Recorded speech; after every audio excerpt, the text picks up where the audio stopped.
Great. So I just want to welcome everybody to the meeting. We have a quorum, so we can start now.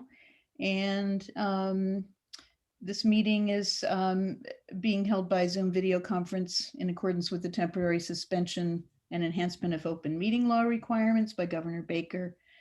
And plans that have been submitted for the proposed projects on the agenda will be shared via Zoom. And as the meeting starts, we'd like to ask that everybody mute themselves and then just be prepared to unmute when you speak, clicking on the red microphone to unmute and then clicking again to mute when you're finished. And you probably are all experienced with these meetings, but one of the reasons for this is just if there's any background noise at all, it interferes with the meeting.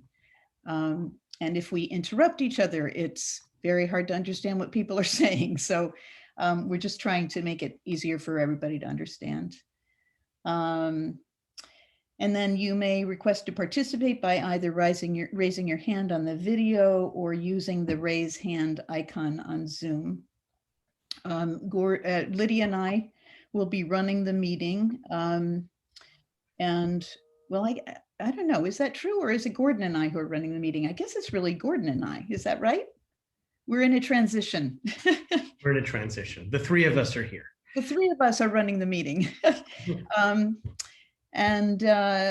We'll be calling on people to speak according to the agenda and recognizing people raising their hands with questions or comments. And commission members can unmute to make, second, or accept a motion, and obviously to make comments about the projects along the way. And then I just would like to make an announcement before we begin, because I want to acknowledge that 3 members of the Historical Commission are stepping down at the end of this month. And those are Carol Ubriaco, who's our secretary, and Tom Sigia, who's our treasurer and our representative to the Wellfleet Community Preservation Committee, and Lydia Vivante, who has been my co-chair. And Carol's knowledge of Wellfleet's history and experience working on the board of the Historical Commission has contributed greatly. On the board of the Historical Society and Museum has contributed greatly to the Historical Commission, and her excellent writing skills have been very much appreciated as secretary. Tom Sigia has safeguarded our finances and helped to secure funding for our wonderful preservation specialists who have updated the historic inventories or Form Bs about buildings in Wellfleet that are over 75 years old. And Lydia, with whom I'm honored to share co-chair, has a wealth of knowledge about the Historical Commission and the town and the history of Wellfleet. And she's tirelessly worked for the Historical Commission for many years. I don't know, how many, Lydia? I think it was since 2009, so a long, very long time. Yeah, so very dedicated. I have very much appreciated her calm leadership and her impressive writing skills and her range of skills and knowledge. And all 3 of you will be sorely missed on the commission, and we're glad to know that we're likely to see you around town.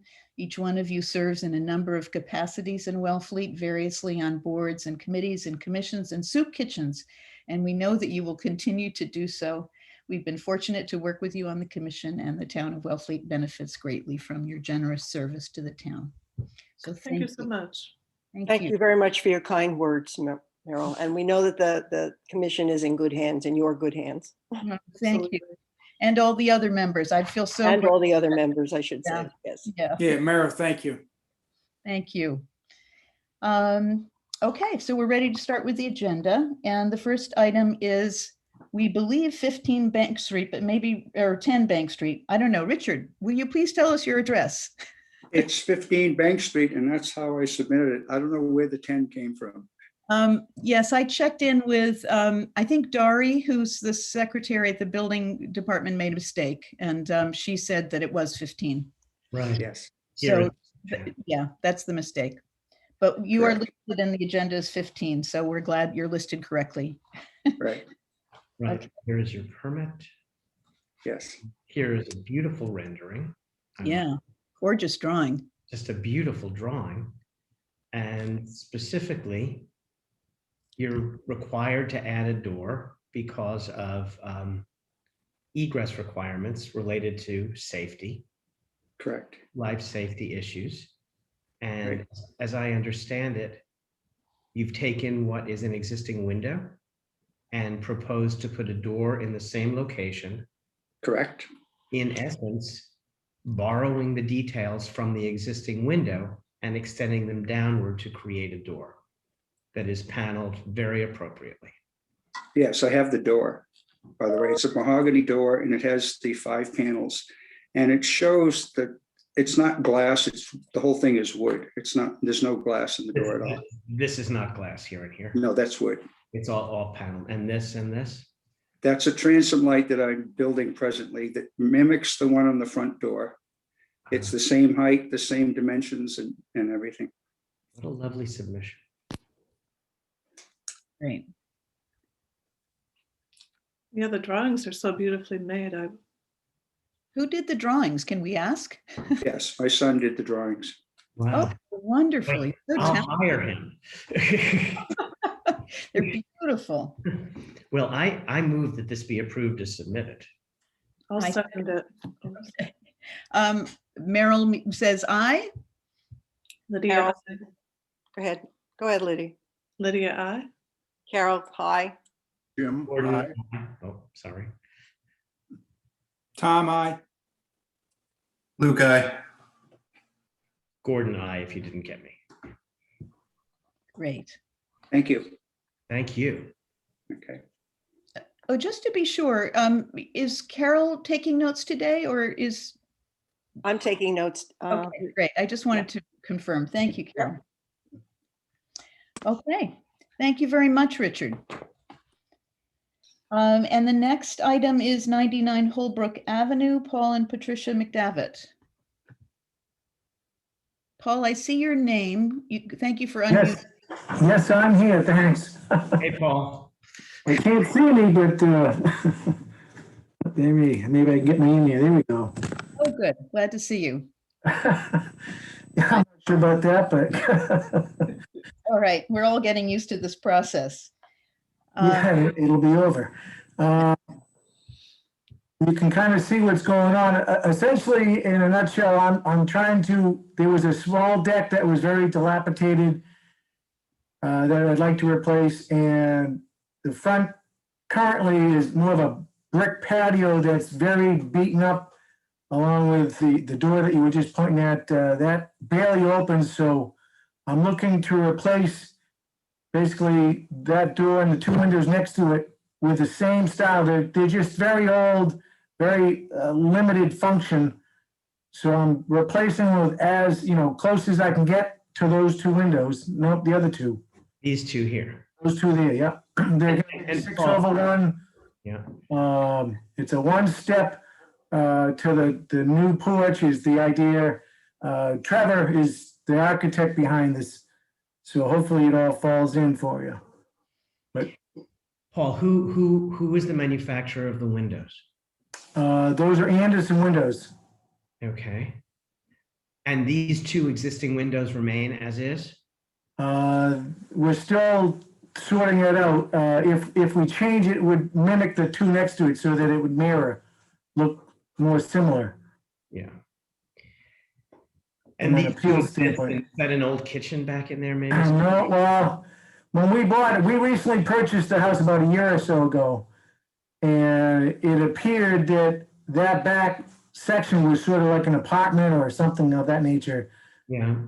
We've got it back more to the original, or as original as it gets. It's an add-on of some sort. And Paul, what happened with this window here? It doesn't show up in the new elevation. I don't know why that did. That's staying. That's currently in the house. Yeah. And that's the head of the stairs that goes to the basement. That's why we're keeping the window. It would be over here where my Yep, just yep. moving, but it's not shown on the beginning, but you're going to Yeah, I retain. don't know why, Trevor must have missed it or something, but it's not going anywhere. And in terms of, if I may, the detail of the columns themselves, it feels a little Spartan to me, but it's a personal opinion. I don't know if there were any precedents around town, if there were any other details on the house that maybe could somehow be echoed. It just, Certainly look into that. My wife's a designer, so trust me, it'll have all the bells and whistles if it can. yeah, we'd love to see those bells and whistles, I think, to understand them better. Because just the rendering, and again, I don't know if Trevor did it or not, but it just looks a little, as I said, sparkly. Well, there's all sorts of bushes and shrubbery. I'm trying to not upset things, you know, I'm trying to. I'm not talking about extending the footprint any more than you have. And I Right. appreciate the way the roof comes across here and matches the existing pitch, I assume, and Right. comes straight across so you wind up in the same place. That's all fine. I just sort of meant kind of what's happening, you know, at these columns and at the base. You know, that sort of thing. I mean, when I see columns on traditional houses, I'm used to seeing some sort of a base, even if it's just wrapped in, you know, one material, and I'm used to seeing some sort of a capital. And then sometimes I'm used to seeing something kind of filled in here a little bit. It's just a thought. I'll let somebody else talk. This is this morning, so you didn't need any of it to speak of. Oh, I'd like to make a request. Somebody has background noise right now. Might be Richard. Oh, it might be Richard. Oh dear. I think I hear his voice. Okay, are you still there, Richard? Oh, he's muted now. Okay. Hey, Paul. So does anybody else have any thoughts about this? I do. The porch does feel like more like an arbor or some kind of a base for a trellis rather than a porch. Well, currently there's already a patio or whatever you want to call it. It's ground level with a bunch of traditional bricks as pavers, and they're all over the frost heaves and such. They're all over the place, and they're very beat up. So we're looking to keep it clean. And this there's again very broken down, beaten up stairwell made out of bricks. Yeah, that is in poor condition. Really ugly. And so I was looking to clean it up by having a one step up onto the porch and keep it clean. Yeah, Paul, that's really nice. And I so understand it. And it's so interesting that Lydia, that you said what you said, because one of the things I was thinking about as I was looking at this earlier today was that this does sort of read as if it were an arbor. It almost wants a pergola engaged across the front of it and some vines climbing up it because of the lightness of the architecture itself. It seems to want embellishment from somewhere else.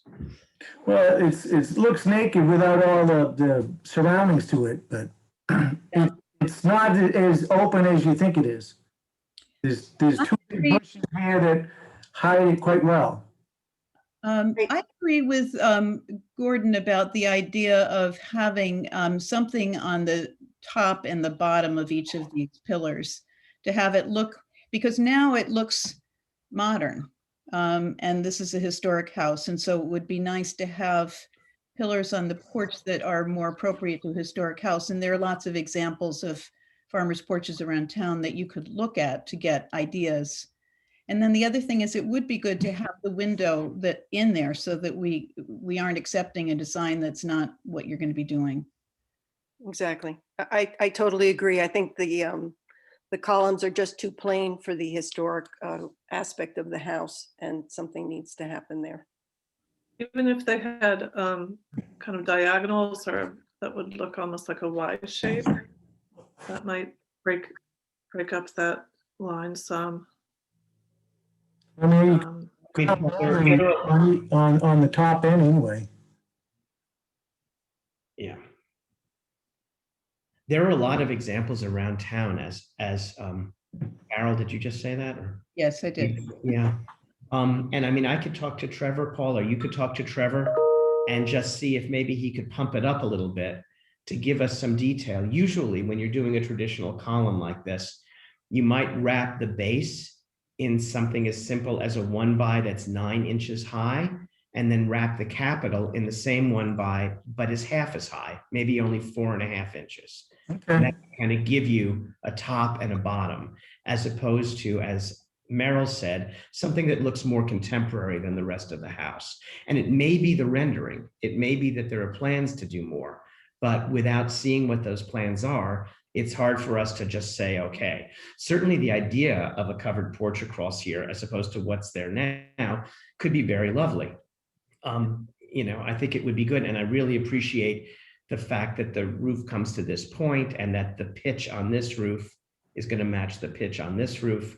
All of that makes sense. It's just the detailing seems a little light or missing entirely. all right, so you'd like to see some more details on the columns, and you'd like that window that's missing added back in. Yeah, Yes. Is there any other issues that I need to attend to? I don't, The windows themselves, are they simulated divided lights? Have they looked, the dividers looked a little spare. they're Anderson, so they must be simulated divided lights, right? I believe so. Mhm.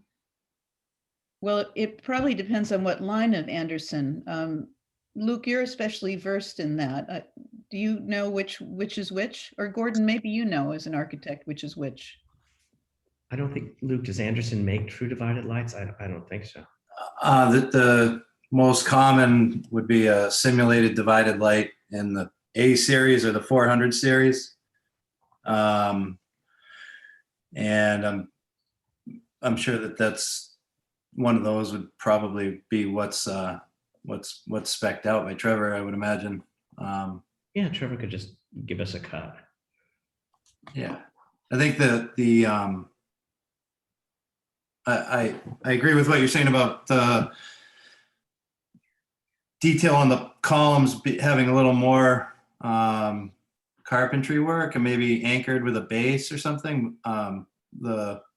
It's hard to tell if by the drawing it could just be a pressure treated post that's been painted white. So Right.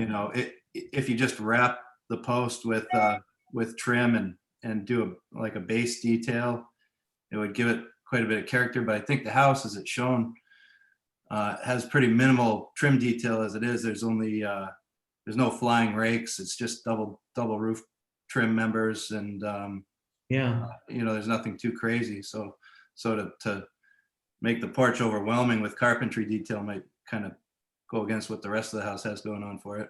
But that's Yeah. just my opinion.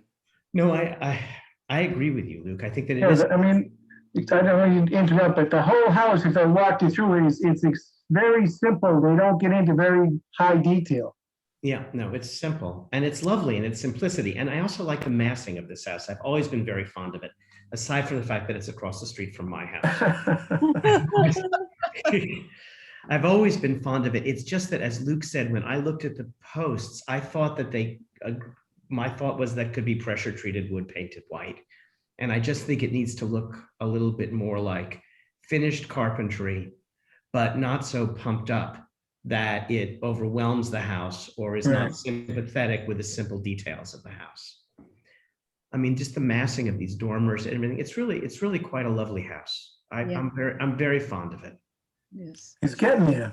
And it sits nicely back from the street. It really has a lot going for it. Mm. Do you So- feel like you'll be cutting down morning light by having this porch here? Because you must get a lot of morning sun in through these windows. We do, but you really can't take advantage because the two trees that are on the street side knocked a lot of it down. So that's why I usually go to the driveway for my son if I have to. I once had a situation like this, and I took basically the coped ends of a pergola and added them onto the fascia and then planted kind of at each column. And then there were kind of vines coming up, and then the vines sort of went across on the pergola. It was a very pretty detail. Mm. Well, that's something I can throw a Tish down the road, but I think right now we're trying to keep things just simple. Yeah. Sure. So maybe just the trim detail on the top and the bottom of the columns would be great. I just want to check, there is something on the other side of the house as well that is part of this project, right? That's the back deck, yep. Yeah, so we should be sure to talk about that as well. Where is that? That's the side view. So here's the driveway right here. Hold on. Like you click, the I'm trying to turn it. but side of the house is where the driveway is, and so you would step up into the stairwell, and that's the deck. There should be another view of it. Okay. I think it's titled West Elevation. All right, hold on.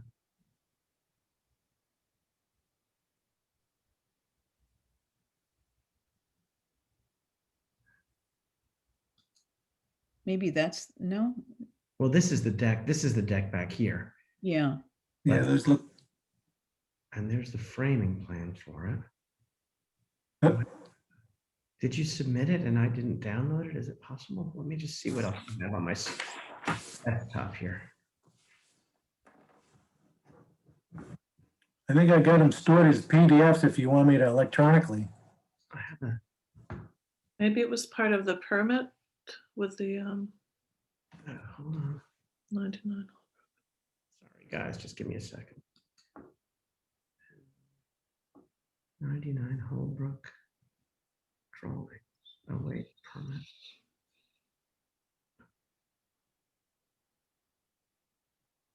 I don't, Yeah, let me see if I can't find it. what, do you want to send it to me and I'll open it up?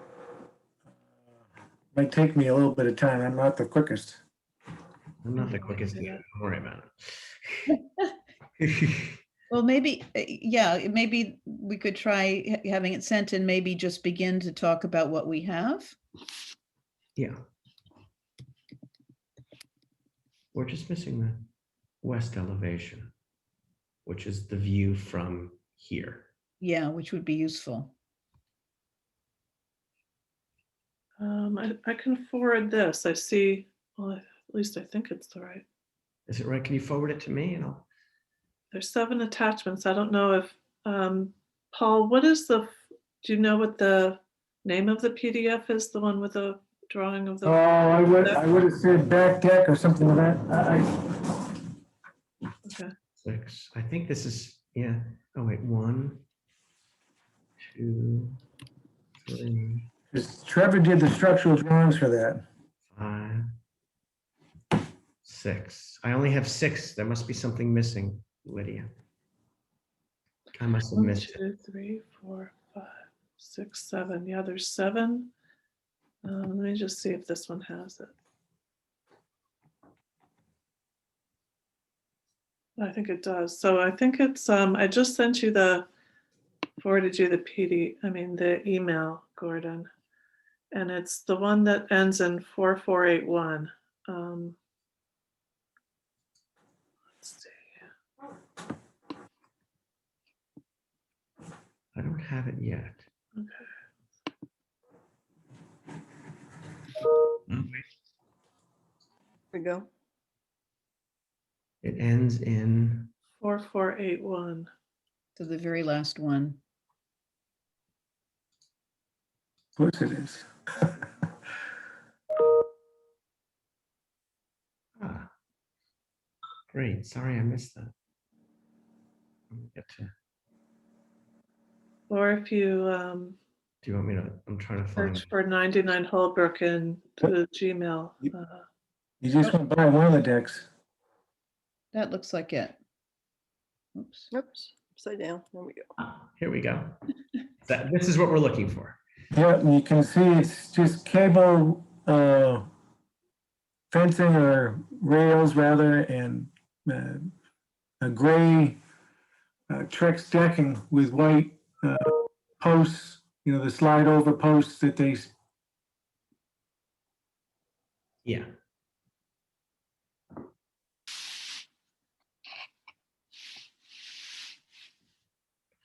The top, This is, the top part of the rail will be finished wood, and this has wire. and that'll have the cabling. Yep. Mhm.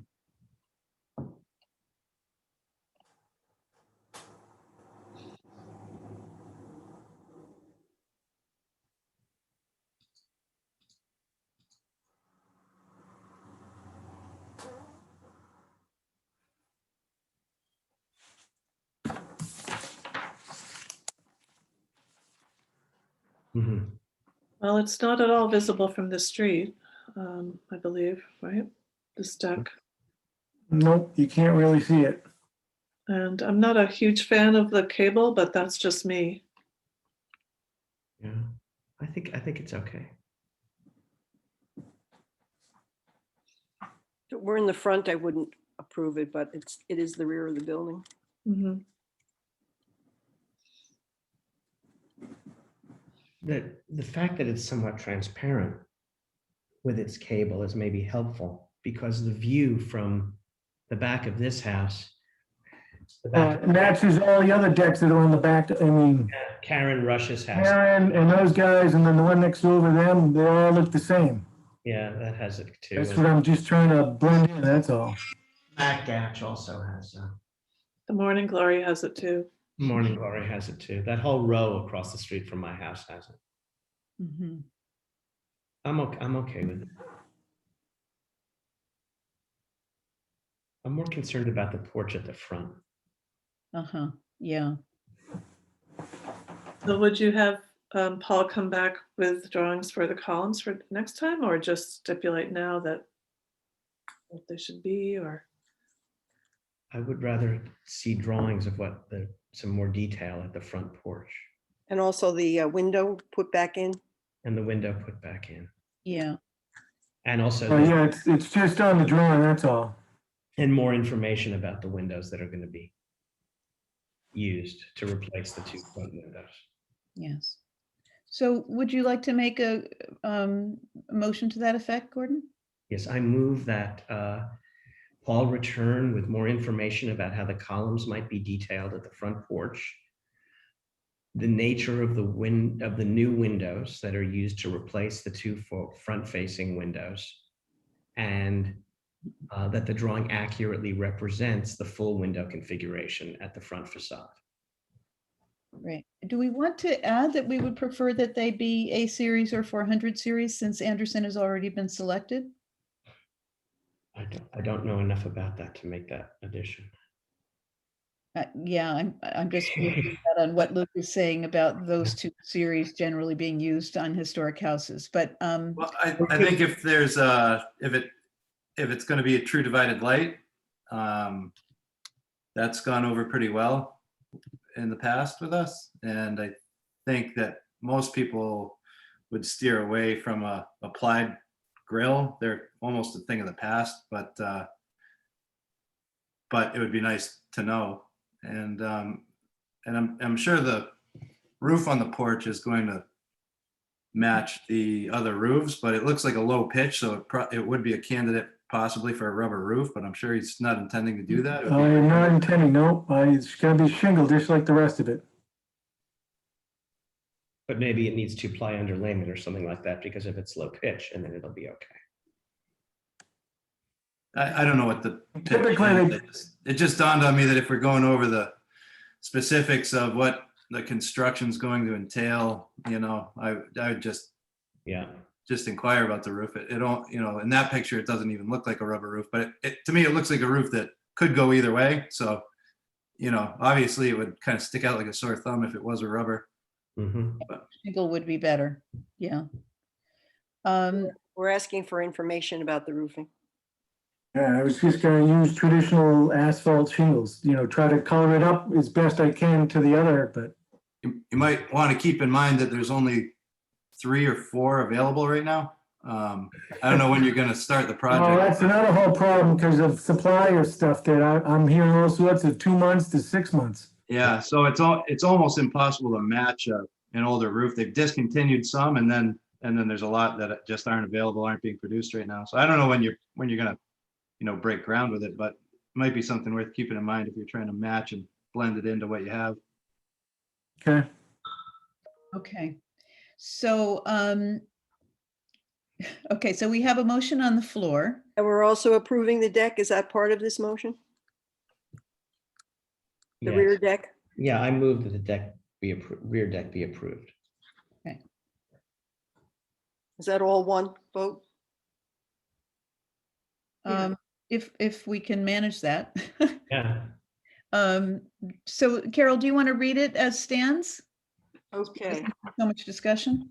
We've asked that Paul return with information about the column details, more information about the design of the 2 windows, and a drawing which indicates all the windows on the porch. We'd also like more information about the roofing. And did I get all of that? And do we want to put in about the approval of the rear deck? Yeah, and approve the rear deck. Approval of the rear deck, okay.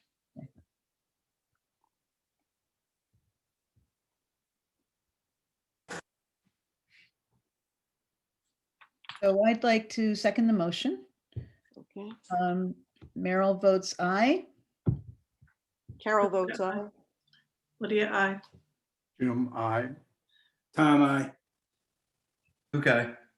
Gordon, I. Okay, so you are invited back to our next meeting. Okay, Thank you very much for coming. all righty, thank you. Bye-bye. And the next item on the agenda is 15 Squires Pond Lane, Rivero.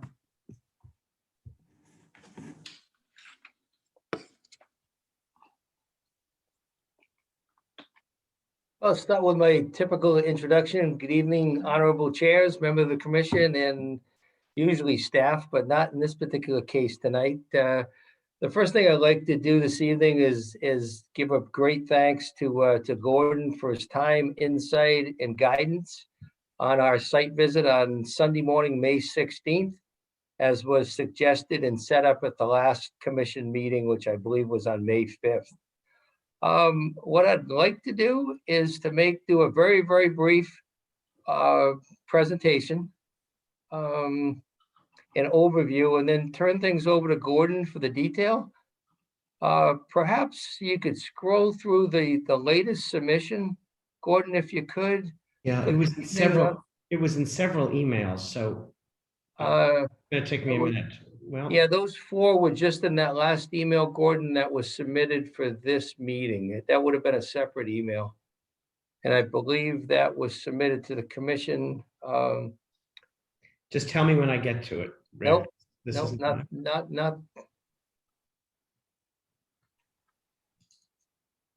There you go. That's it. That's the 4 right there, Gordon. That's perfect. That's perfect. Just, leave it right with that A100.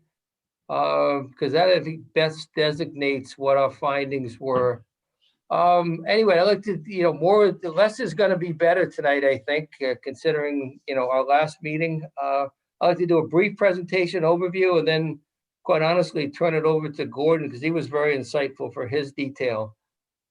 Basically, our mission for our site walk was to basically fulfill Sarah's comment, last sentence in her report. I encourage you to examine the building structural frame in an effort to better understand its age, and then to work with the applicant to retain the oldest and most unique portions of this structure and marry them with areas of new construction. With that being said, we felt that the salt box to be construed as the oldest and most unique portion of this structure based on the structural framing, the post and beam characteristics, the interior characteristics, and the remnants of an old, reasonably large chimney that looked like it was probably used for cooking and heating on the main floor, and remnants of a fireplace on the second floor. Gordon, if you could go back to the first one, that the shading area on this best indicates the salt box portion that I'm referring to now. Our plan is to, quite frankly, save the oldest and most unique portion of this structure in its entirety, essentially the shaded area in which you're looking at right there. And with that, we're to marry with areas of new construction per Sarah, in keeping with the existing style, but distinctly different, not replicating, essentially in keeping with item 9, if you will, on the Secretary of Interior standards for rehab. And if I may, new additions, exterior alterations, or related new constructions will not destroy the historic materials, features, or spatial relationship that characterize the property. that being the oldest and most unique, that being the salt box. The new work shall be differentiated from the old and we be compatible with historic materials, features, size, scale, proportions, and massing to protect the integrity of the historic property and its environment. We had taken that as the salt box being the oldest and most unique, and the other pieces would have blend in with that structure in a way that would be distinctly different in keeping with item 9 of the Secretary of Interior's recommendations. We wanted to retain the approximate size and layout of the structure as it stands today. The approximate footprint will remain. And quite frankly, there's a lot of reasons for that. Most notably, we're bounded by lot size in site conditions, zoning, health, building, water, etc. So with that being said, I'd like to turn it over to Gordon to get his thoughts. Our reason for presentation, if you will, Gordon, the first was the salt box as it stood. You understood what it looked like on the inside. I think we concur that was clearly the oldest and most unique. The second drawing is quite frankly just a Revit model of that structure. It doesn't do it justice. Unfortunately, with working in Revit, you come up with a nice rendering, but much of the detail is left off of that. Rick, Our plan would be to keep that with a detail in its entirety. Second slide is just a model of that for us to build on. The third slide would be the two new additions, the kitchen area looking to the north, per your recommendation, would bump that in a foot or so to distinguish that from the most unique being the salt box. So what you're saying is the plane of this is That's back from the plane of this. Yes, sir. Yep. And how different, and the footprint here in terms of its length, is it approximately the same length as what's there now? It's slightly shorter and slightly wider, Gordon, but the square footage footprint is going to be the same because we're bounded by setbacks. One of the things that we have to overcome in the presentation is that the angle of this rendering compared to the angle of this photograph leads one to believe that this house is now massive. Footprint is identical. But that's what the problem is that when you're standing up and you're looking kind of down at it, as opposed to here, where you're sort of at human scale looking at it. So really what would happen here is there'll be a dormer that's added here, but this footprint is in essence the same. Is that correct? It's be identical, Gordon. That is correct. Right. And then setting this back separates what's new from what's old, but doesn't materially increase the bulk of what's there. That's entirely correct. And then looking at this elevation, this dimension from here to here Is identical. is identical to what's there, and Yes, and coming back this way. And what That's slightly shorter, Gordon, because we made that galley kitchen slightly wider because I could with setbacks right there. okay. And then what about this dormer?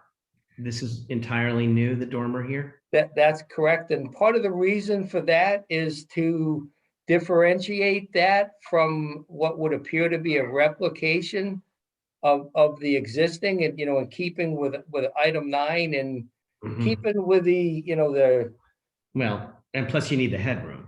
I mean, and the headroom would certainly be, the ridge line will remain, Gordon, and the headroom would be very nice. That is correct. so I just want to make the point that the footprint is materially the same as it is now. The increased bulk of the building comes from this dormer here and this dormer here. And you've retained this section of the building. In its entirety. Okay.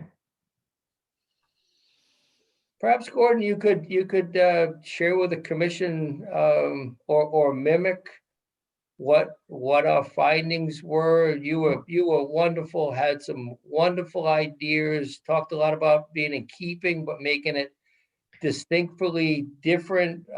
Clearly, some of the work you've done is wonderful, and you had some wonderful ideas. I guess, listen, Rick, I guess what I think, and this is as much a personal opinion as it is any kind of guideline that one would read, is that to tear down an entire historic structure in a place like Wellfleet is a very sad thing to do because the whole history of the house is lost. That said, houses need to function today. So if there's any way to keep a historic portion of the house and let that represent its history, and then add on to it sensitively in such a way that the additions are somewhat differentiated from the old house, seems to me to be a reasonable approach to preservation. But that's where I come from, because I mean, you couldn't really, I mean, it's just such a disaster in there. It's, you that- said, Gordon, that back bedroom, you're like, God, my God, that is junk. And the kitchen area is contemporarily framed and doesn't differentiate and is ugly. And another idea, Gordon, it may not necessarily be a common term, but in looking at that, if we wanted to differentiate with the texture on the outside, certainly putting clapboards on the new with some shakes. So Changing the trim detail, although we were gonna mimic what's on the existing, those are all features that we're extremely receptive of, and we appreciate getting to this point, but would clearly like to move forward. So Rick, I was sitting on my porch the other day and I was looking at Trevor's house. We talked about Trevor earlier, that's next door. And if you look at Trevor's house, you come across the side of Trevor's house that faces my house, and it's shingle, clabbered, and then there is what used to be a corner board, and then beyond the corner board, it's shingle. So the clabbered was the old part of the house, then the corner board was left, and then the addition that was, I don't know, 100 years ago, I don't know when the addition was made, is a different material. So it's in keeping, it makes sense, but there are clues to what the house was and what the house has become. And that becomes the history of the house. So your intention of keeping this portion In its entirety. and in essence, keeping the footprint of the rest of it, I think makes a lot of sense. It's unfortunate that the eye is up so high looking at this rendering because it looks massive, but I don't think it really is. Same footprint, guys. Anyway, so those are my thoughts. I'd be interested in hearing what other people have to say. I like that you kept that section, the salt box section. I think the half cape or whatever that is on the left-hand side,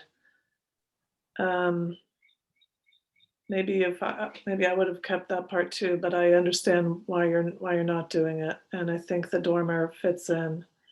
I think the door, there is an existing door that is, there are many of them around town, especially in Wellfleet Center, with a single square glass panel in the cape part of the house on the left. This one here. Yeah, and I think those are, a lot of them are disappearing, and those are, I kind of like those just personally, Mhm. rather than, and I think, of course, they let in light and might be a nicer solution, either that door or to find one like it. As opposed to, oh, right, the 6-panel door is not so cool. I agree with you, Lydia. Yeah, at least on the original section, it would be nice to keep an original door, I think. Yeah, I think so too. And these 6-panel doors, look like they're, massive. Doesn't used. suit the simplicity of the salt box, I don't think. But Yeah.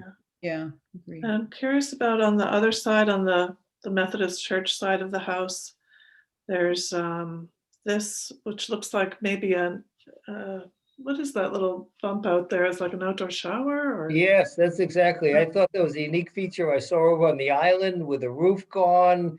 It makes that end look like a salt box. If you stand down at Richard's house, that we can make that go away. But I just thought that was kind of a neat way to house an outdoor shower in the middle of a Wellfleet that doesn't look like a traditional Cape outdoor shower. Mhm, mhm, I like it. I don't have a problem with it. mhm. I do I too. think that's fine. Yeah, it's a nice idea. I don't, how It do is people nice. get to that shower? Yeah, and it does make it look like another salt box section, which I think works nicely. Unless you're up high, you look at that and you don't realize there's no roof on that. And I said, I saw one of those, hats off, shout out to the architect that put it together, but I just found it to be very unique and kind of neat. Look, I'm an engineer, so I'm black and white. I was stealing somebody's idea and I thought it would fit well there. borrowing, you mean? Do you know, Borrowing, right. you know, Rick, I really want to thank you because, you know, we had a good meeting at the site and you and I have talked a bunch and you took to heart what our preservation consultant said, which is such an important thing to remember. And we've tried to be as receptive as we can be, understanding that houses have to function today and that we must at the same time retain their history. And we, you know, from day one, when we first met, even before we purchased this, we were extremely receptive to the commission's comments. Quite frankly, if the house is in better shape than we saw it, Gordon, we might be putting windows in, and that would be the extent of it. But once you got it down to the bones, you realize what we had. But clearly, we want to be in keeping with the neighborhood. There's a lot of charm in that spot. There's a lot of charm in downtown Wellfleet. We, you know, I mean, we're doing this, as you know, Gordon, for fun. So it's, yeah, we certainly want to conform. Speaking of windows, Rick, could you talk about what kind of windows you're going to be using with this project? Yeah, we're planning on using the Series 400 two divided light windows like we had actually, I think in our first presentation, we had submitted on those because they do come in a true divided light. They do meet the windborne debris characteristics of being by the ocean. And we put one of our previous presentations, we had black windows in, which I thought the commission would like because that's what I see across the street. Quite frankly, I'm of the same thought as Gordon, and we changed it back over to white because the preference would be a more traditional.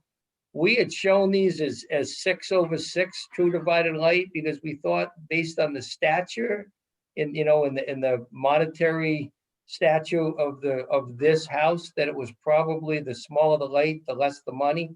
I thought that would be more in keeping with what was probably there in 1850, but we're completely open. There's no cost difference. We're completely open if the commission has a feeling otherwise, or if the commission wanted to mix and match. We're completely receptive to that. We thought that was most in keeping, but that's certainly up to you folks. I can see mix and match working pretty well, especially in maybe the new part. But I don't think it would hold up what what you want to do. And if I may, maybe this is the appropriate time, Lydia. Our staff is typically at planning and zoning, wetlands, historical, meetings virtually Monday through Thursday of every week. And oftentimes, and most of the time the towns we're working in have substantial staff. But what I'd like to propose, because we'd like to at least get this into Paul for building permit to get something going. Not that I don't love, spending the first Wednesday every week, but I'd also like to drive around the corner and wave to Gordon and everybody else that's in town once this is done. But nonetheless, if there are any details like this that you could bring forward, and it would allow us to do perhaps a conditional approval and then either submit to somebody on the commission or a designate on the commission to just make sure our submittal fulfills the desires of the commission. It does allow this process to be somewhat expedited, but that's entirely up to you.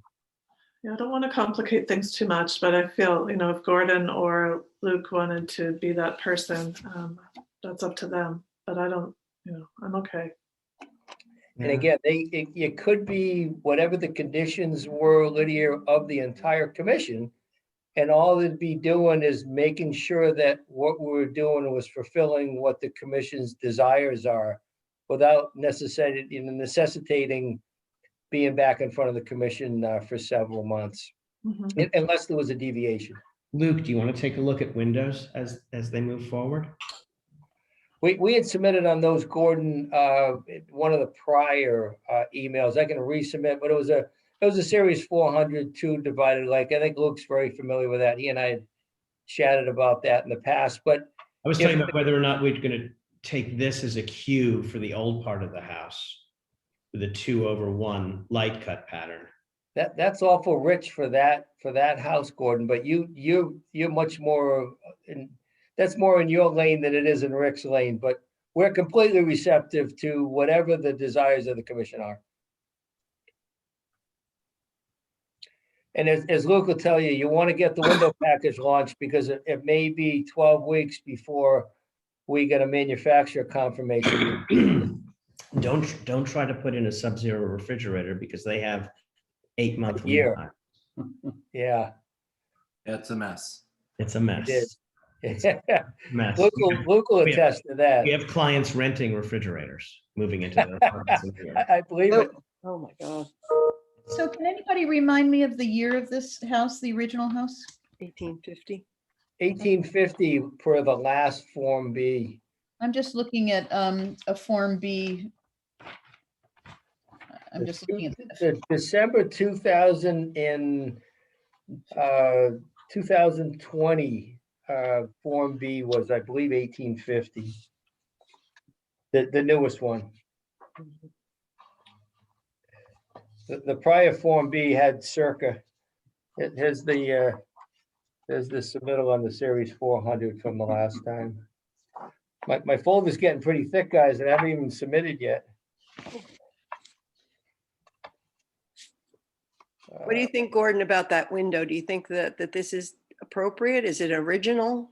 Well, tell me again the year that we think this was built, because if this, It's right, this Form B, Gordon, if you can see that, it says 1850. 1850 on, this window is not from 1850. oh God, there's not a window in there that's from 1850. There's not one that matches. Every one of them, quite frankly, they're junk and they're relatively contemporary.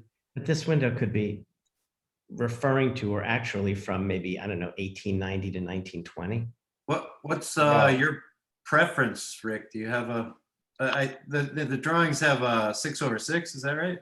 You know what, Luke, my thought was based on, the size of this place and the folks that inhabited this place, essentially laborers and fishermen from 1850.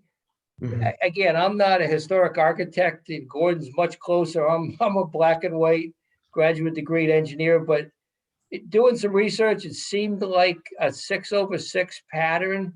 Yeah. Because the less money you had, the more pains you had because you couldn't afford big pieces of glass. Well, Carol, most of the houses in town, including my house, that the windows are 6/6. 6/6. Yeah, that's fine. I just was wondering if that was original, because then it would be nice to duplicate that. But if it's not, then 6/6 is entirely appropriate. Yeah. I think it is appropriate. I mean, along the lines of what Gordon's talking about houses evolving, I'm just looking at various Form Bs for houses around the same era, and they all have different windows. Right. So you're right in what you're saying, Rick, about it being a more expensive window, but there are plenty of those 2/1 or 2/2 windows in 1850 houses, but they were probably installed later. Or they were typically in that era, they were the folks that were much more affluent and much wealthier. The only people that had big panes of glass in that era were folks that had the money. And the history of this house, that was certainly not the case. We maybe want to go to 16/16, Gordon, based on what we're. I have no problem with 6/6. No, neither do. Now it's the opposite. I Well, mean, that's the 6/6 is about 20% more than a 1/1 now. Oh, yeah, you're, especially the true divided right, Luke, it's just the opposite, but it was really, it was the glass back then that was so expensive and it was hard to make big pieces of glass, but it was cheap to make little ones.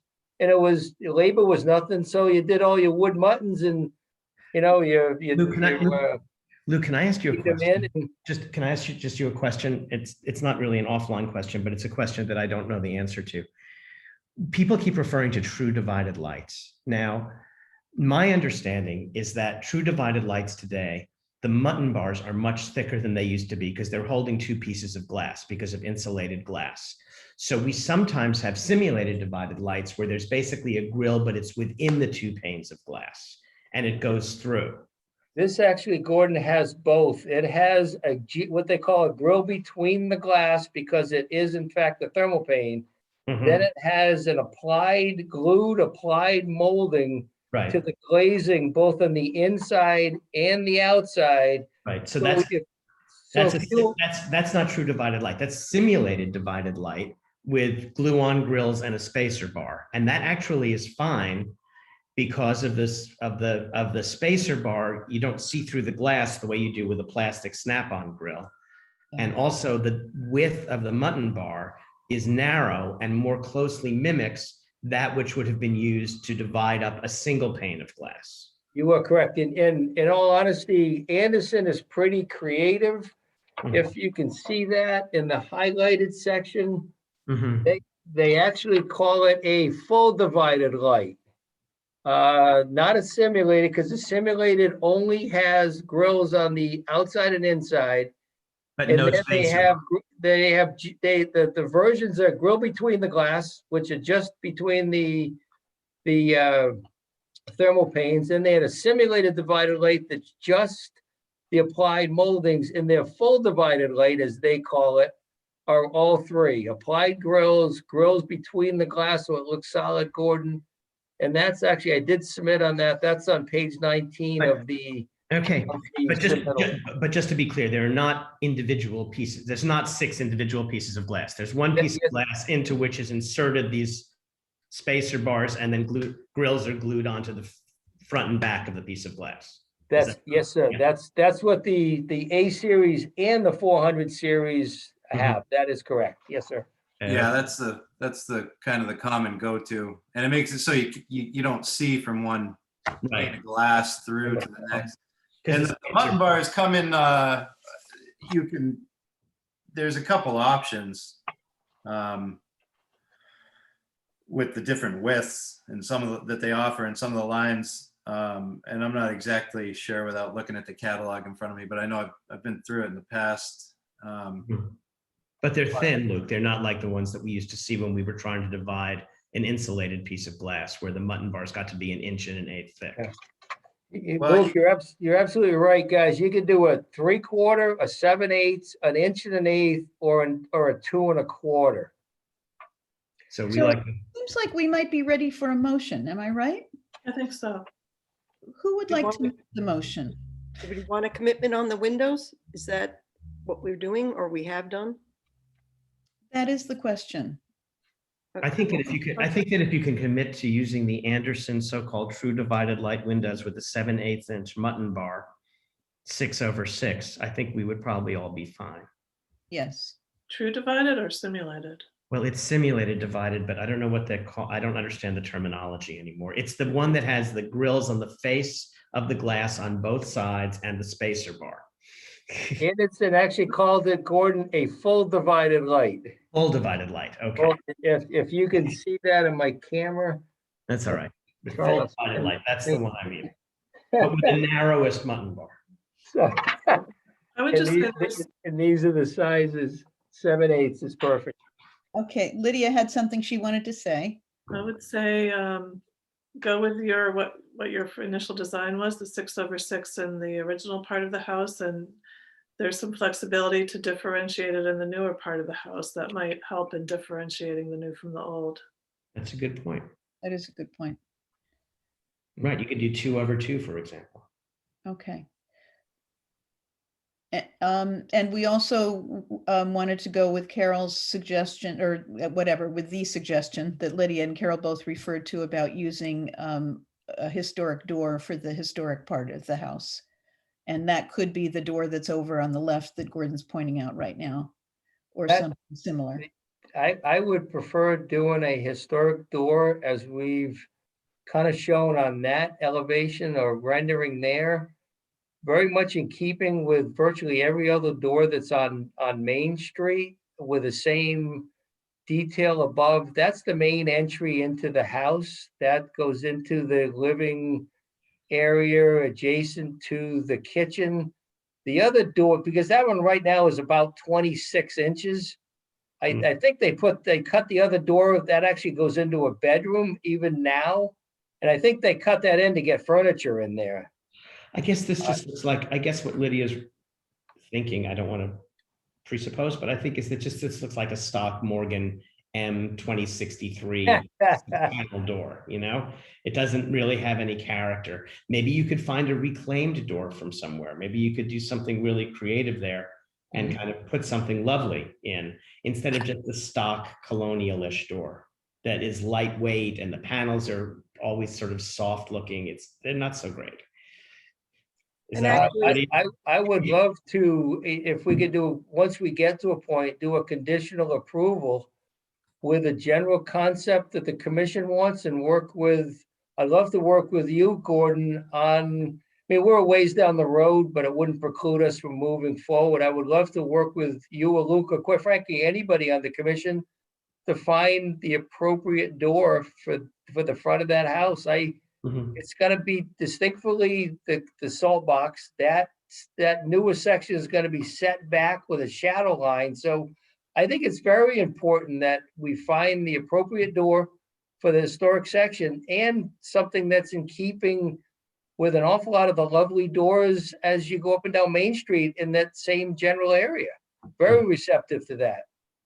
Okay, so I have a proposal, which is that we just have a discussion to try to decide as a commission about what we're going to do about this proposal.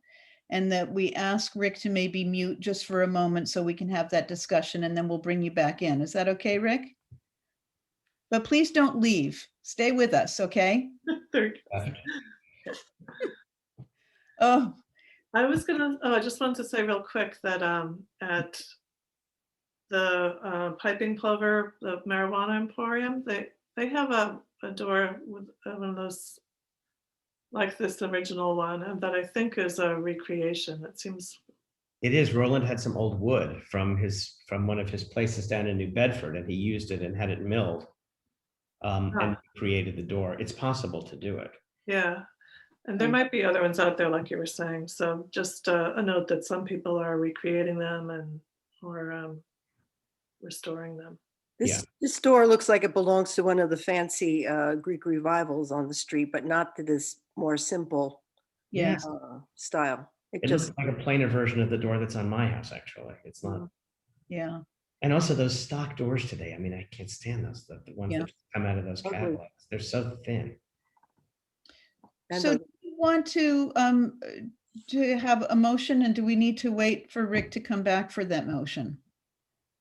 so we're asking him, for the sake of the motion, we're asking him Hey, to Rick. research a way of retaining, to search for a door that retains more of the aspects of the original door that was there. Is that what we're, That's well put, Carol. Yeah. okay. That's great. Thank you. So would anybody like to venture a motion? Before you make the motion, could I mention something? Yes. This is Richard coming in. Hey, I Rich. I can build him a door, correct period, a 6-panel door, period correct, mortise and tenon that would fit that opening. That's a wonderful offer. Thank you. That is a wonderful offer. Okay. So Gordon, I wonder if you could make the motion. Would you be Mhm. willing to do that? Yeah, in the committee I move that as part of this, we as a committee are very appreciative to Rick for working together with us to retain part of the historic portion of the house and therefore the house's history. And I move that we approve the design for retaining that historic portion of the house while at the same time sensitively adding onto it without increasing its footprint significantly. And that therefore the drawings as submitted be approved. I'll second it. Now, are we including any instruction about the windows and doors? We could. I would just say that just to allow for some flexibility. Yeah. That while 6/6 windows using the, what is the Anderson term? Full Um, divided light or, Rick, what were they called? Rick, can you, Rick, you're muted. What Yes, is Anderson? Anderson calls them in the catalog, a full divided light, as Okay. Gordon had noted, in So the that- 7/8 with grill with mutton bars. Mutton bars, so that while 6/6 Anderson full divided light windows using 7/8 inch wide mutton bars would be acceptable, we would like to offer some flexibility in distinguishing the old part of the residence from the new, and realize that there's potential to make that differentiation clear by varying the window style. In the original section too? Yeah. oh, I thought that the proposal was to have the 6/6 in the older part of the house. I did too. And then 6/6 in the older part of the house and then vary the windows in the newer additions. Okay. Okay.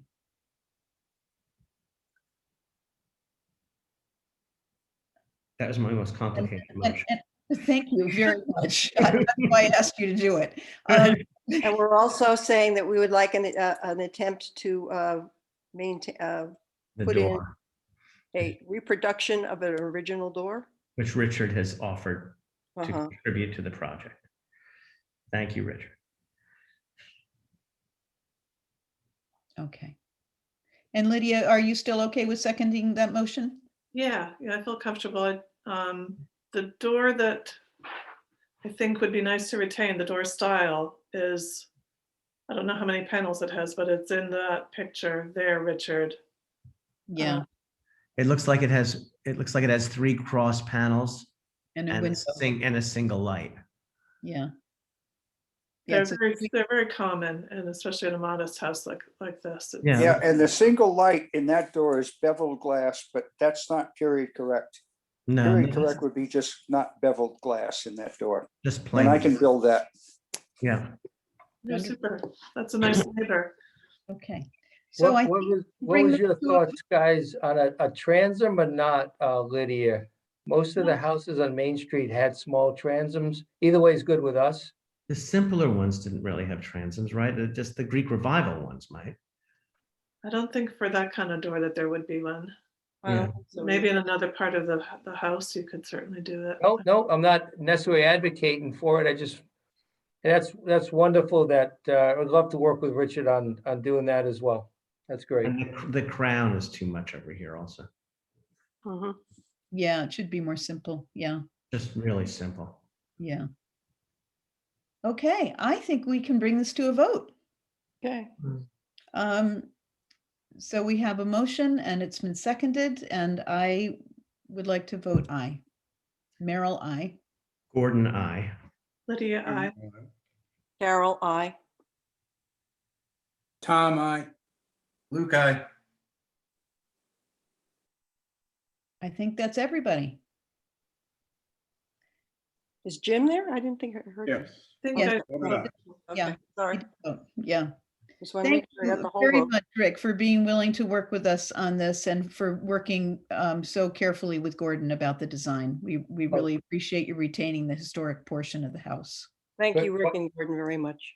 It's a Quite- lot of quite work. and- Frankly, thank you. You've been a fun commission to work with. It's a, you know, it's a fun little project. Gordon, I mean, the whole commission's been instrumental. Gordon with his insight, knowledge of the area. Richard has been just incredible down the road from the first time I met him with, you live down here? What do you know about this house? Rick, what do you want to know? Yeah, you got a few months? Just wonderful. Thank you so much. Thanks, Rick. Take care. Best wishes. Bye-bye. Thank you. Good luck. Good night, guys. Good Bye-bye. night. Bye now. Thank you so much, Gordon, for your work with him. Wow, that's fabulous. That's like the best resolution that you could possibly come Is to. it- I Oh think. my gosh, you guys. You really, it was good. I don't know what happened here. It was Yeah. good. Great job. Thank you. Thank you all for entrusting me to do it. Of course. Oh, boys.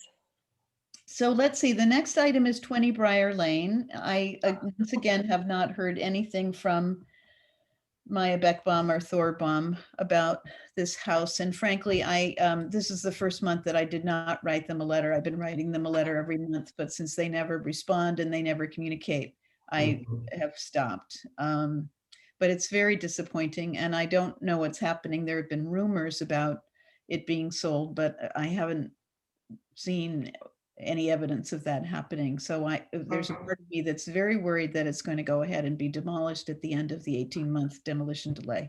I'm pretty certain Can I that, speak? Can I speak to this? Well, I think Lucas was about to speak, so maybe let Luke speak first and then you're welcome Sure. to.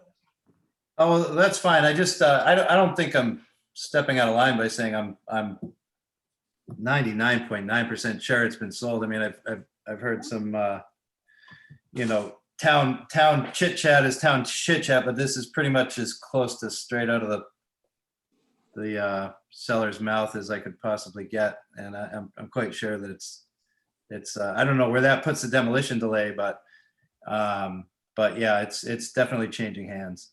Oh, that's great news. I hope. Yeah. In any case, I don't think they would give up the rent from four. I think it's 4 renters over there. Yeah. That would seem strange to me. And Thor, and this is a matter of public record, bought the old veterinary on Route 6. Oh, Yeah. Rick did want to say something. So go ahead, Rick. Are you unmuted? Yes, Richard, I think I'm unmuted. sorry. Anyway, the house is under agreement. A local person has an agreement to purchase it.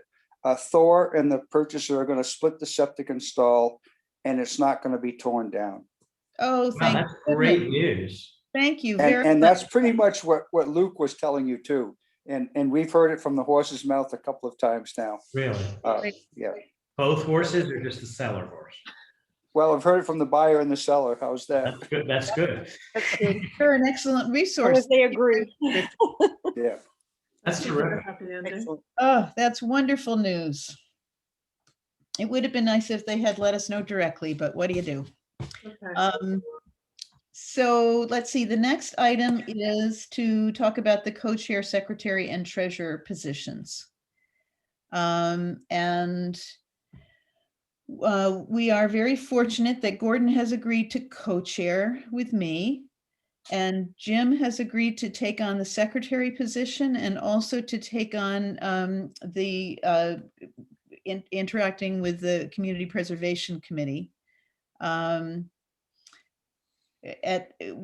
then Gordon has very kindly agreed to take on the treasurer position, but he's hoping to pass it on to a new member as soon as possible. Guys.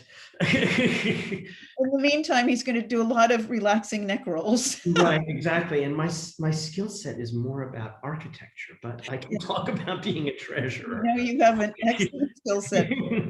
And we're hoping that you and Tom will be able to speak in some detail about it, Yeah, just so that you have a sense. Yeah, I'll be happy, Gordon. Fill you in. thanks, Tom. I'll reach out to you, Tom. I'm actually back in Wellfleet on Friday night because Carter is graduating on Thursday in Rye, and then next Thursday, Harry's graduating.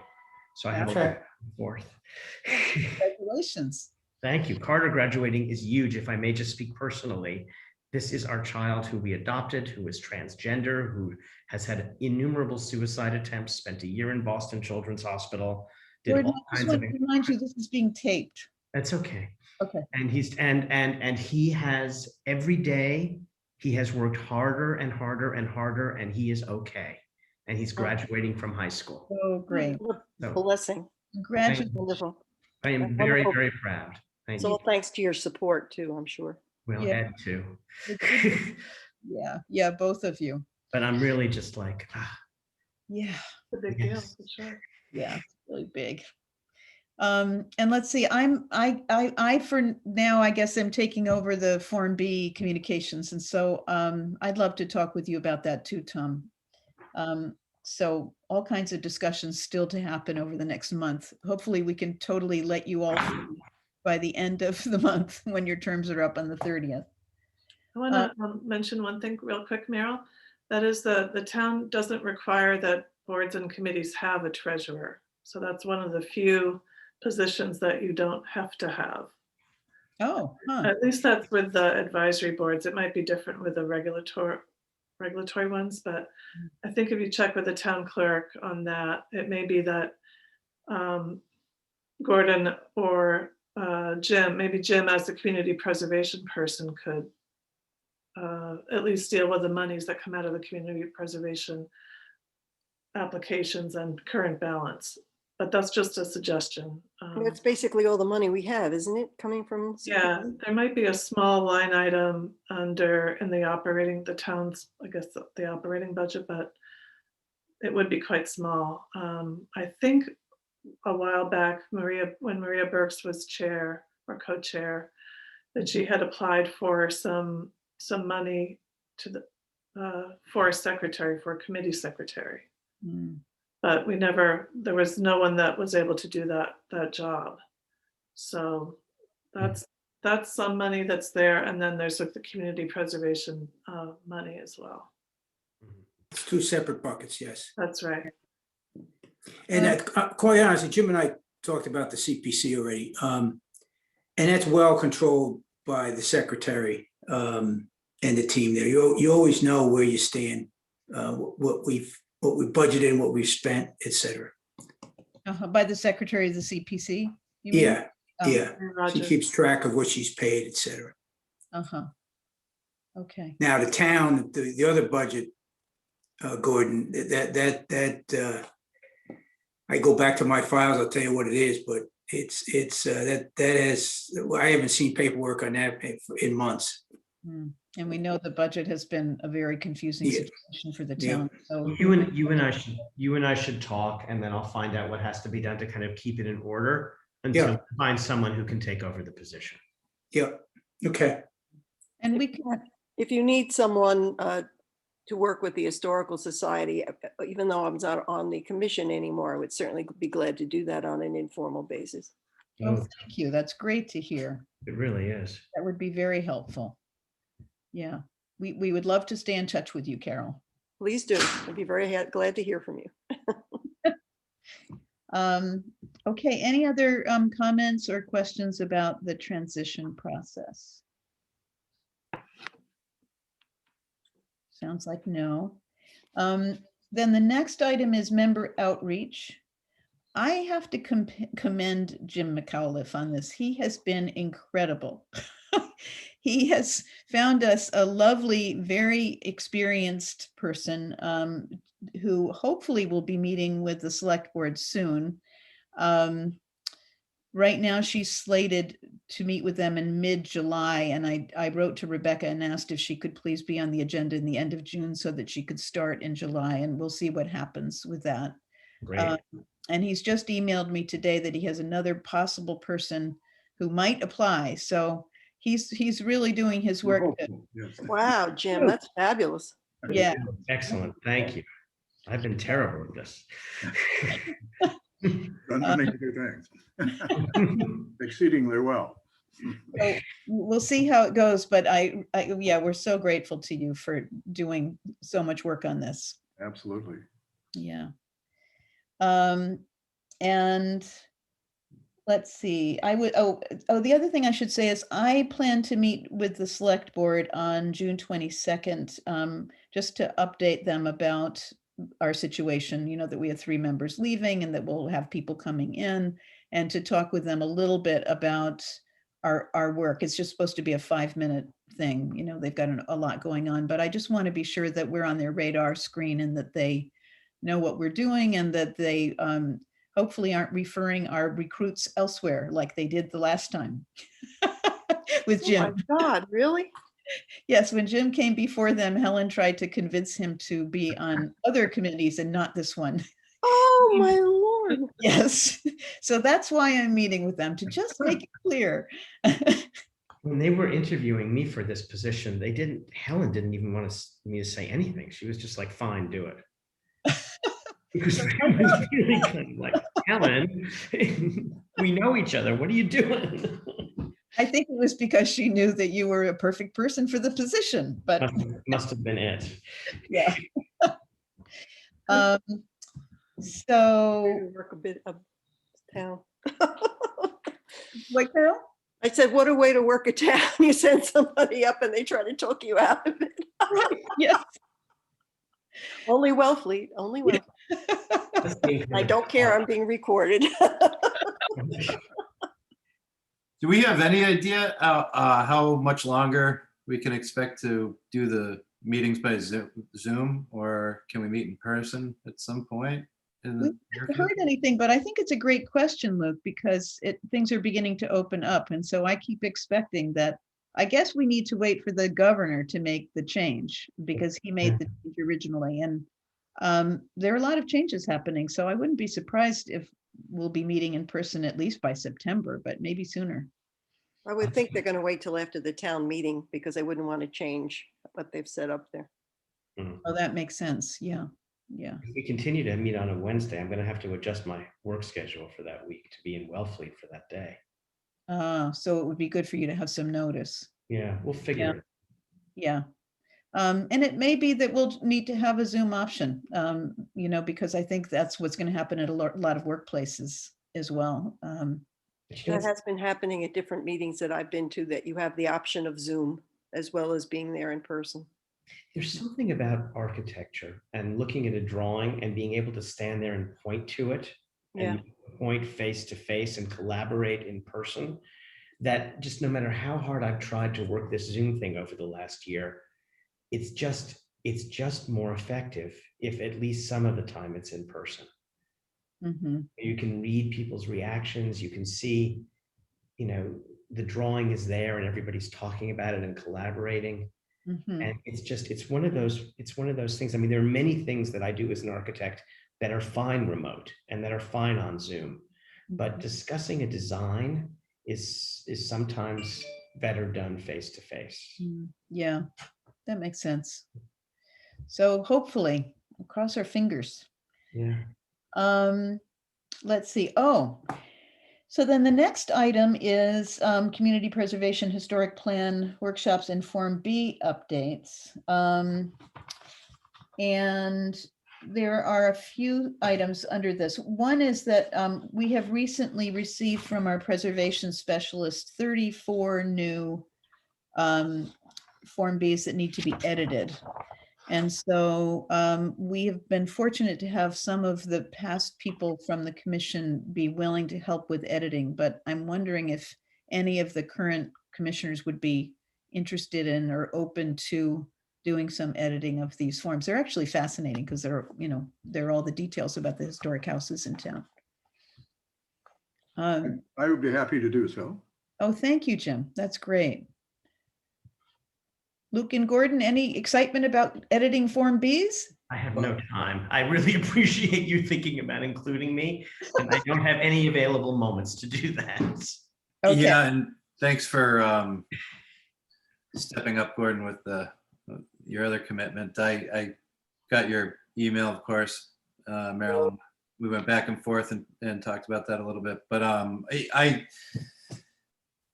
be happy to do whatever I can fit in, and if working on a Form B, if you want to show me what the deal is. I don't really know exactly how to pick my way through it, but I don't want to not pick up any of the slack here. So if there's some way I can help out, I will. It's kind of you, Luke.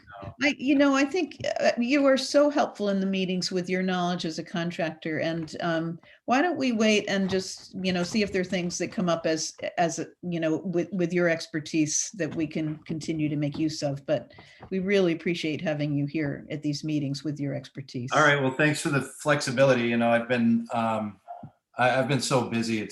Things are crazy. I mean, Yeah. even down to the weekend, I went to 6 soccer games over the course of last weekend in the rain. It's like Poor every man. minute of every day. Oh my God, It's horrible in the rain.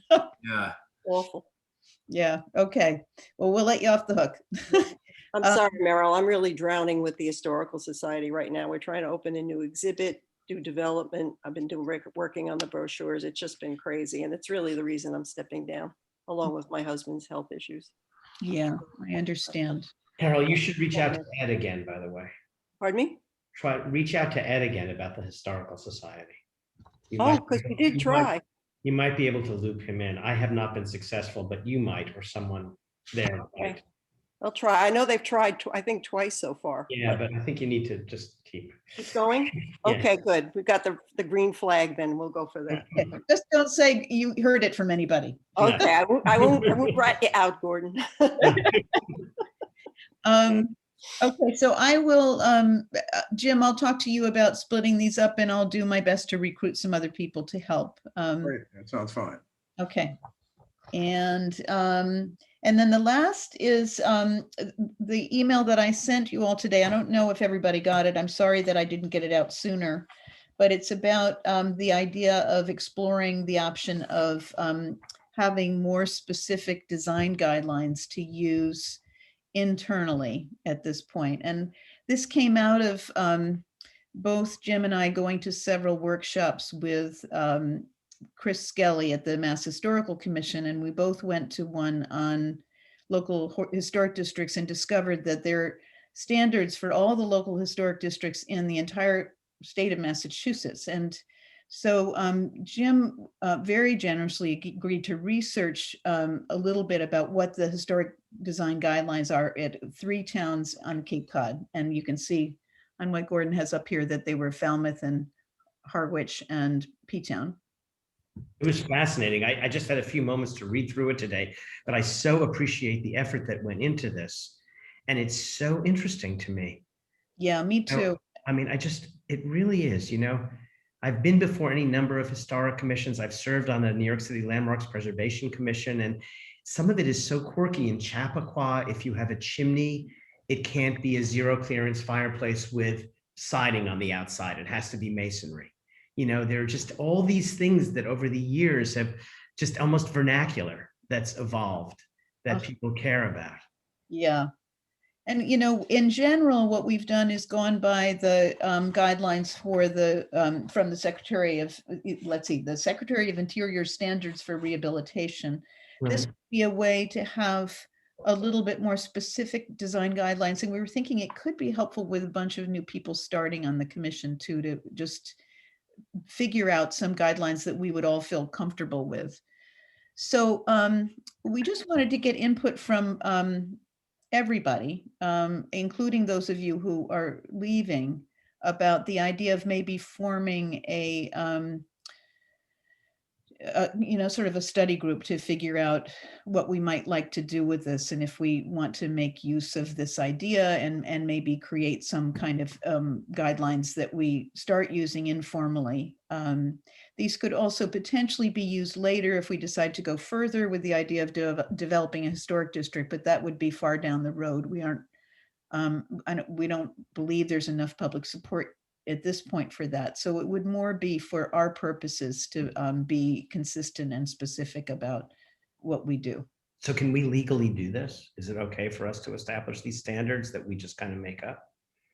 Well, that is a question. I'm not sure, normally if you have a historic district, it needs to be voted on at town meeting, and the guidelines are voted on at town meeting. So these guidelines are not binding. in Yeah, other- so I think we would need these guidelines are binding for these towns because they have local historic districts, but for us, they wouldn't be. They would be more informal and a way, sort of guidelines we generally agree on as a committee. And it would help applicants probably to kind of.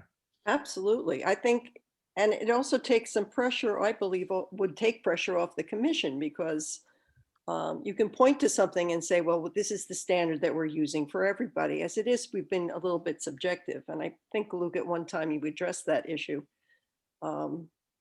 It would be helped to have something that you could point at and say, look, this is the standard we're using for everybody. And it would be very good for people, applicants as well. Yeah, I agree. And I think, in the case of Provincetown, there's been people who have tried to steamroller their way through and they're pretty rigid in Provincetown, but I'd hate to see Wellfleet get to the point that Provincetown's gotten to where if people can hire enough lawyers and just, have their, do whatever they want, then they'll go ahead. And I think having a set of standards, even if it's something that we agree on, will help. And I know I've said it's like a case by case when we review things, but it just seems like potentially could lead to even legal issues if one person catches wind that their arm is, they feel their arm's been twisted into using the 6/6 windows that were always in the house when the next person was able to put 2/1s, or one person used a standing metal seam roof and that somewhere else that wasn't accepted. And I think we've seen some things that kind of took us off guard a little bit, just because we wanted to make a decision on a case-by-case scenario, and we weren't really looking at things we've gone over in the past and maybe decided the opposite. So I think it's a great idea.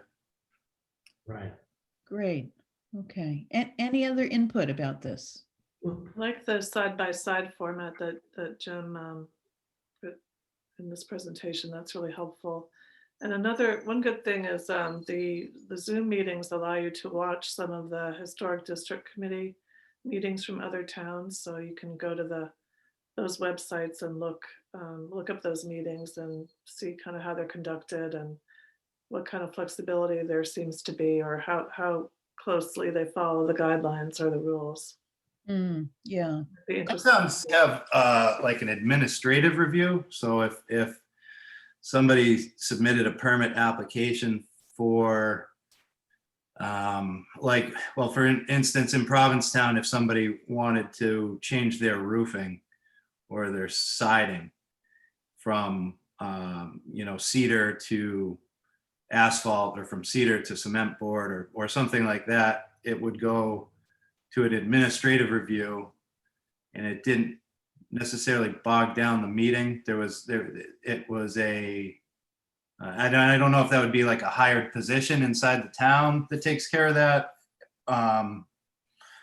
but it's helpful because it doesn't. And I'm not saying maybe we want to look at every case of roofing or siding. I'm just saying in Provincetown, that is one thing that falls in the lap of the administrative review, so that the meetings don't get bogged down with certain things. That's great. Yeah, it would be, there are all kinds of ways I think that it would be good to pursue figuring out how to not get too bogged down. I think having a secretary would be a wonderful thing because there's so many responsibilities outside of the meetings that the co-chairs and the secretary and treasurer end up getting involved in. We used to refer to that as the difference between a staff level approval and a committee approval. That staff level at the City Landmarks Preservation Commission, they're allowed to approve certain things that are, fall within criteria. They confirm that it's fallen within it, and then it doesn't ever get to a public hearing or a meeting. It just can be approved at staff level. Yeah, that would be so efficient. And so another thing that we might think about doing as part of figuring out what kinds of standards we want to go by is talk to a couple of the co-chairs of local historic commissions that have local historic districts, just to get a little feedback about positives and negatives of these guidelines, et cetera. I assume that as a committee, we probably need to vote on whether we're going to have, a smaller group that looks into this. I forget what we were calling ourselves. A working group? A working group, yeah. So I guess I just want to make a motion that we form a working group to discuss guidelines and to decide how to do this. I suppose the other way we could do it is do it in committee, but it could take forever. So Right. it seems like that. So that's my motion. I second that motion. Thank you. So I vote aye. Aye. Do I? Lydia, I. Carol, I. Luke, I. Tom still with us? I guess not. Okay. Okay, thank you. Can And I- Oh, there's there. oh, Tom's there. Tom, are you there? He's muted. Oh, you're muted, Tom. Can you unmute? Oh, well, he's probably busy. Yes. So could I bring up one other thing while we're talking about the ins and outs of some of the clarifications of things that affect us? Mhm.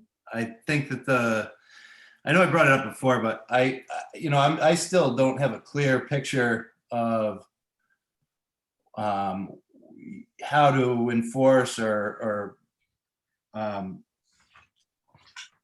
I'm sorry, I'm stumbling over my words. Basically, if somebody wants to tear down a house, we can impose up to 18-month demolition delay. Mhm. If somebody wants to replace a window with a door and we don't think it's a good idea, or something smaller in nature, Mhm. if they go ahead and do it, or if it's something that they get a permit for and it hasn't even come in front of us, there's really nothing for us to do at that point. There's no, they don't have to answer to anybody. It seems kind of strange that to take a house down, there's an 18-month demolition delay, and then you can go ahead and take the house down at the end of that if you wait it out. But there's no sort of delay or anything for smaller projects, and I just don't really clearly see what the what the consequences are, who has to answer to who, and maybe I'm not being real clear, but I know. Well, no, you're being clear. I mean, what are the consequences if someone just goes and takes a historic door out and throws in a modern window? And doesn't come before the historical commission, or does and have been approved for doing something that they do the opposite of. Right. Or Does they it? do what they were told they shouldn't do, which Right. has happened on this committee. And there Yeah. doesn't seem to be any kind of penalty for that. In the bylaw, there's a fine, but I think it's really for substantial demolitions. Our bylaw says demolition in whole or in part, so that's very, very vague. There's a lot of space between in whole or in part. And we haven't asked the building department to issue a fine on anyone. What we have done in the past is, in the annual town report, we've noted if a project was not in compliance, and that's about as far as we've taken it. So the consequences in New York for violating these things would be, for example, a stop work order would be not being able to get a certificate of occupancy or a certificate of completion for the work once completed if the work is not in compliance with what was approved. I mean, you know, there. Yeah, Sounds very reasonable. Yeah.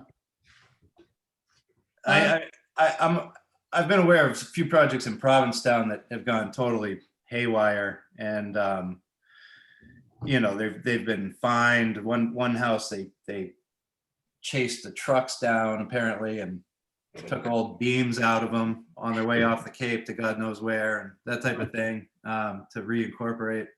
Mm. But Sounds a little problematic. yeah, but you know, it's just in general, my concern, I guess, is that I don't see any real action, and I'm not pointing a finger. Somebody did something wrong, or the building inspector has issued, or past building inspector has issued a permit they shouldn't have. It's just, I don't see any real clarity or anything really preventing somebody from just doing whatever they want after the meeting. After, if they don't want to take our recommendations, they don't take them, and that's it. I mean, But wait, don't they, correct me if I'm wrong, but if we make a recommendation and we approve something in a certain way, then Paul can't issue a building permit unless our recommendations are incorporated into his approval. Isn't that correct? Oh, sorry, go ahead. no, that's my understanding, is that, So you know, then- what triggers the meeting is somebody would go apply for a permit, and Okay. Paul would, put the ball in our court prior to So- issuing a permit. So when you get to a point where you've done work that violates an approval, there could be a stop work order in the course of construction if it's observed. And beyond that, at the end of the project, if it's observed that the work in place doesn't match that which is on the original permit or that which was approved by our committee, then you can withhold a certificate of occupancy. Well, that would make sense, but, I don't, But that Really seems so see that. logical. That's what has to happen. yeah.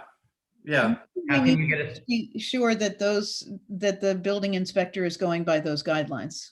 Well, and I'm not trying to put Paul under a magnifying glass. I mean, we've been around through 5 or 6 building inspectors now, in the town, and it's always been, the big question, to me at least. The building inspector has a difficult job tiptoeing around trying to make sure he is fair to the homeowners and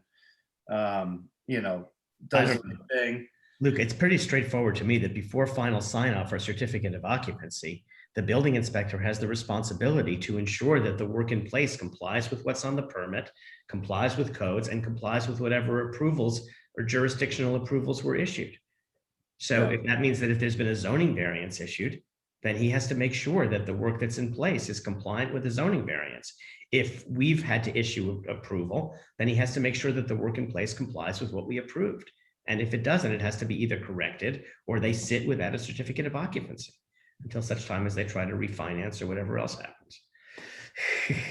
I totally agree with you, but in fact, that has not happened. I mean, we had a historic building torn down at the end of Briar Lane where the building inspector just didn't refer it to us, and it was considered a mistake. No penalty, nothing on either side. There's a building on Main Street that has violated what we set forth as the windows. Which building is that?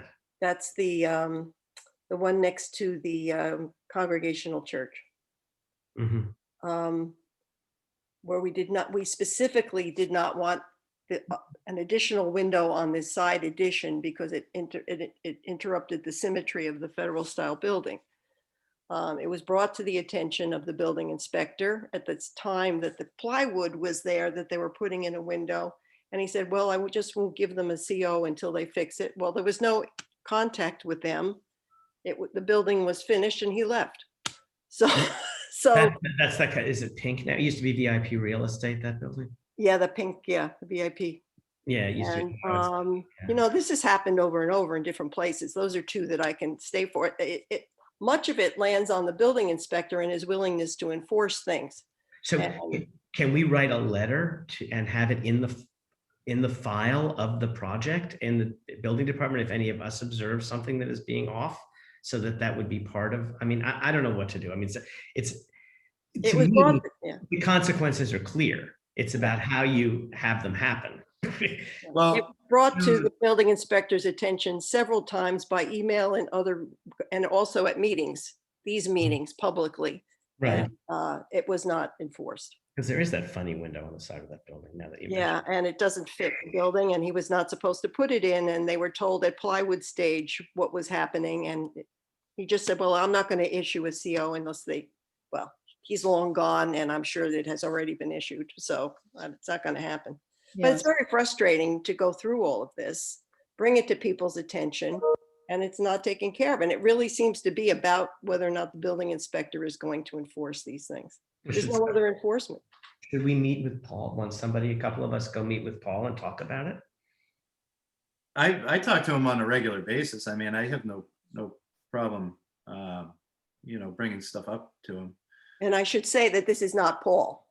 No, No, it's not it has to be Paul. the- it has to be the person in place. This Yeah. has, my comments have nothing to do with Paul, and I think Paul's been great. Yeah. as But building maybe inspector. just mentioning it to Paul or talking about, we're concerned that we keep approving this stuff and sometimes it goes awry. And then there's no, what happens next is unclear. Well, and I'm not trying to throw another curveball and take up too much time, but it also seems odd if he is going to enforce everything, and it's up to us to decide who can do what with these small projects. But then with the ultimate big project, taking down a house, our jurisdiction only reaches as far as an 18-month demolition delay. That seems kind of strange also. Maybe, we could get the building inspector not to sign off on a project for replacing a window that we didn't like to see go, but they can tear their house down if they want to wait a year and a half. I don't have an answer to it. It just seems a little backwards to me. It So seems Lou, we need a method of enforcement. So I have something to say about that part, because that's one of the reasons that some towns have created local historic districts, because it's a way to have more teeth in preventing demolition.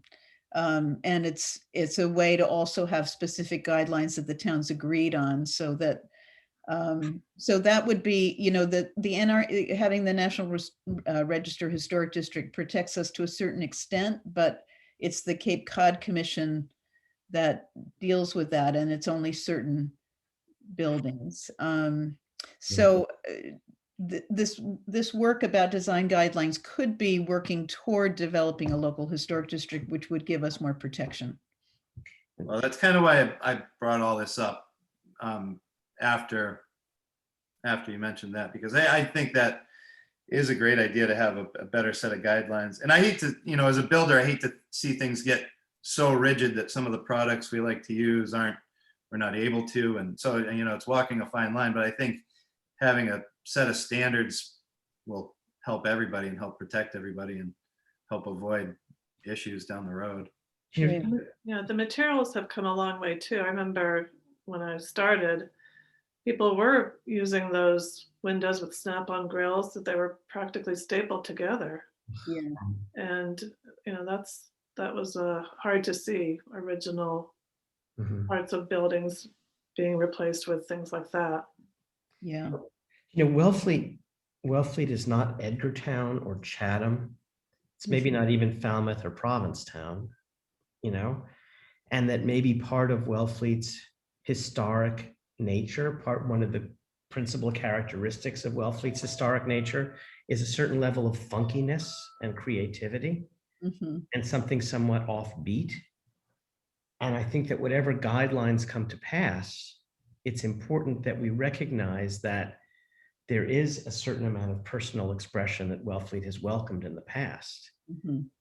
Very much so. and that everything is not painted white with Benjamin Moore Essex green shutters, Thank goodness. Yeah.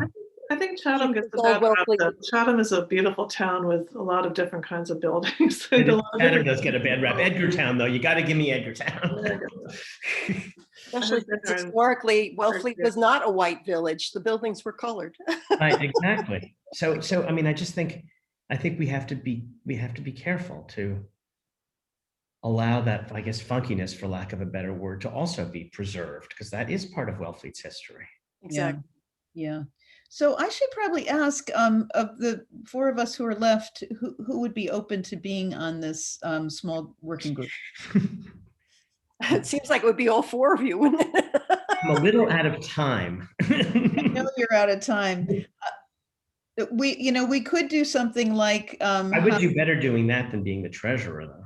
I know you would. You could rotate, take turns going to, hosting the meetings, or however you're gonna do the working group. Sit on my front porch and just work, surrounded by funky historic Wellfleet. It does seem like it would be especially useful to get Gordon and Luke's input, because you both have so much experience with this. But I realize you're both extremely busy. And so I don't, I suppose maybe Jim and I could work on it and then run it by you guys in some way.